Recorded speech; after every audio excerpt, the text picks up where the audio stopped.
నెల రోజుల పాలనపై తెలంగాణ సీఎం రేవంత్ రెడ్డి మంత్రులతో సమీక్ష నిర్వహించారు. 6 గ్యారంటీల అమలుపై ప్రధానంగా చర్చించారు. మేనిఫెస్టోలో ఇచ్చిన అన్ని హామీలను 100 రోజుల్లో పూర్తి చేయడమే లక్ష్యంగా వ్యూహరచన చేస్తున్నారు.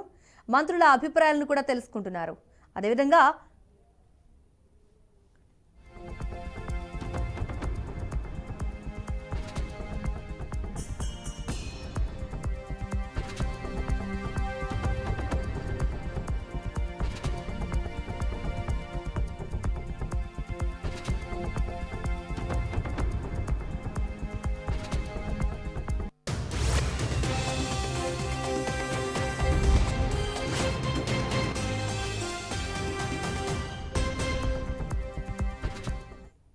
నెల రోజుల పాలనపై తెలంగాణ సీఎం రేవంత్ రెడ్డి మంత్రులతో సమీక్ష నిర్వహించారు. 6 గ్యారంటీల అమలుపై ప్రధానంగా చర్చించారు.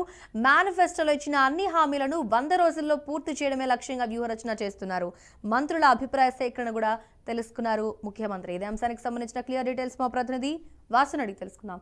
అయితే వాసు, ఈ 6 గ్యారంటీల అమలు గురించి కావచ్చు, ఈ నెల రోజుల్లో సీఎం పరిపాలన ఏ విధంగా ఉంది అనే దాని గురించి రేవంత్ రెడ్డి ఒక చిన్న మీటింగ్ లాగా అరేంజ్ చేసి దీని గురించి ఒక రివ్యూ చేసుకుంటున్న టైంలో ఏ అంశాలు బయటకు వచ్చాయి, రేవంత్ నెక్స్ట్ స్టెప్ ఏ విధంగా ఉండబోతోంది? మౌనిక, ఇవాళ ఈ రోజు ఉదయం 11 గంటల నుంచి తెలంగాణ సచివాలయం రేవంత్ రెడ్డి ఆధ్వర్యంలో అందుబాటులో ఉన్న మంత్రులతోని సమావేశం నిర్వహించారు. ప్రధానంగా గత 20వ తేదీ నుంచి ఈ నెల 6వ తేదీ వరకు ఏదైతే అభయహస్తం పేరుతోని 6 గ్యారంటీల సంబంధించి లబ్ధిదారుల నుంచి తీసుకున్న దరఖాస్తుల దాని మీద చర్చ, అట్లాగే ఆ దరఖాస్తులకు సంబంధించిన ప్రారంభమైంది. ఈ నెల 17 వరకు ఆ డేటా ఎంట్రీ కంప్లీట్ అవుతుంది. ఏ స్కీమ్లకి ఎంతమంది అప్లై చేశారు, ఆ స్కీమ్ కి సంబంధించిన నిధులు ఏ మేరకు అవసరం పడతాయి అనేది ఈ సమీక్షా సమావేశంలో మంత్రులతో సీఎం చర్చించారు. దీంతో పాటు ఒక వెబ్సైట్ ని ప్రభుత్వం లాంచ్ చేయబోతుంది. ఆ వెబ్సైట్ ద్వారా ఎప్పటికప్పుడు సమాచారాన్ని లబ్ధిదారులు తెలుసుకునే అవకాశం ఉంటుంది. దీంతో పాటు రోజుల్లో ఈ హాస్పిటల్కి సంబంధించిన అమలు చేస్తామని చెప్పి ప్రభుత్వం ప్రకటించింది. దానికి ఏ రకంగా స్టెప్ తీసుకోవాలనేది కూడా సమీక్షలో చర్చించారు. ప్రధానంగా ఈ నెల ఆఖరి వారం నుంచి మరో 3 గ్యారంటీలని ప్రభుత్వం తీసుకురావాలని భావిస్తుంది. దాంట్లో 500 రూపాయలకి గ్యాస్ సిలిండర్ కానీ, అట్లాగే చేయూత పథకం కింద పెన్షన్ ఇవ్వటం కానీ, మిగతా ఏదైతే గృహలక్ష్మి 200 యూనిట్లకు సంబంధించి ఫ్రీ పవర్ ఇవ్వటం, ఇక్కడ 3 గ్యారంటీలని ఈ నెల నుంచి ప్రారంభించాలని చెప్పి ప్రభుత్వం భావిస్తుంది. దానికి సంబంధించిన కార్యాచరణ ఏ రకంగా తీసుకోవాలి, గైడ్ లైన్స్ ఏ రకంగా ఫ్రేమ్ చేయాలి, మార్గదర్శకాలు ఏ రకంగా రూపొందించాలనే దాని మీద సీఎం మంత్రుల నుంచి అభిప్రాయాలని, సూచనల్ని తీసుకున్నారు. అట్లాగే ఈ సమావేశంలో ఉన్నతాధికారులు కూడా పాల్గొన్నారు. సిఎస్ శాంతకుమారి, అట్లాగే డీజీపీ రవిగుప్తా, మిగతా ఉన్నతాధికారులు కూడా ఈ సమస్యలో పాల్గొన్నారు.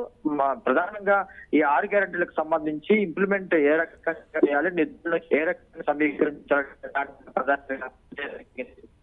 అయితే వాసు, ఆల్రెడీ ఒక 2-3 రోజుల క్రితం జగ్గారెడ్డి మీటింగ్ పెట్టి ఖచ్చితంగా అందరి దగ్గర నుంచి పాజిటివ్ రెస్పాన్సే వస్తుంది ఇప్పటి వరకు పరిపాలన గురించి అనే విషయాన్ని బయటపెట్టడం జరిగింది. ఇదే నేపథ్యంలో మిగతా మంత్రుల గురించి కూడా ఏమనుకుంటున్నారనే ఒక రివ్యూని ఈ రోజు చేసిన టైంలో ఎలాంటి రివ్యూ వచ్చింది? పాజిటివ్ గానే ఉందా మంత్రులంతా ఈ పరిపాలన గురించి కావచ్చు, ఇంకా ఏ విధంగా చేయాలనే వర్షంలో కావచ్చు?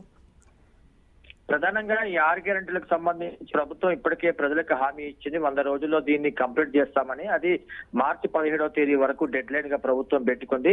ఆ లోపు ఎన్నికల షెడ్యూల్ రాకపోతే ఈ 6 గ్యారెంటీలకు సంబంధించి ఎట్లాంటి ఇబ్బంది ఉండదు. షెడ్యూల్ వస్తే మాత్రం ఏ రకంగా ముందుకెళ్లాలనే దాని మీద కూడా పార్టీలో ప్రభుత్వంలో చర్చ జరుగుతుంది. దీంతో పాటు ఇటీవల మేడిగడ్డ బ్యారేజీని కూడా ప్రభుత్వం మంత్రులు సందర్శించారు. కాళేశ్వరం ప్రాజెక్టు మీద ప్రధానంగా కాంగ్రెస్ పార్టీ ఆరోపణలు వచ్చాయి. ఎన్నికల ముందు ప్రభుత్వం కూడా సిట్టింగ్ జడ్జితోని విచారణ జరిపిస్తామని చెప్పి ఏదైతే స్పష్టం చేసింది, దాని మీద కూడా చర్చ జరిగినట్టుగా సమాచారం ఉంది. దీంతో పాటు ఇటు విద్యుత్ రంగం రాబోయే వేసవి కాలంలో విద్యుత్ కోత నివారించేందుకు విద్యుత్ రంగం మీద కూడా సమీక్ష జరిపినట్టుగా సమాచారం ఉంది. ఓవరాల్ గా ఇవాళ జరిగిన సమీక్ష సమావేశం 100 రోజుల పాలనకు సంబంధించి నెల రోజుల పాలన సమీక్ష జరిగింది. రాబోయే రోజులు 100 రోజులు ఏకంగా ఈ దాని మీద కూడా చర్చ జరిగింది.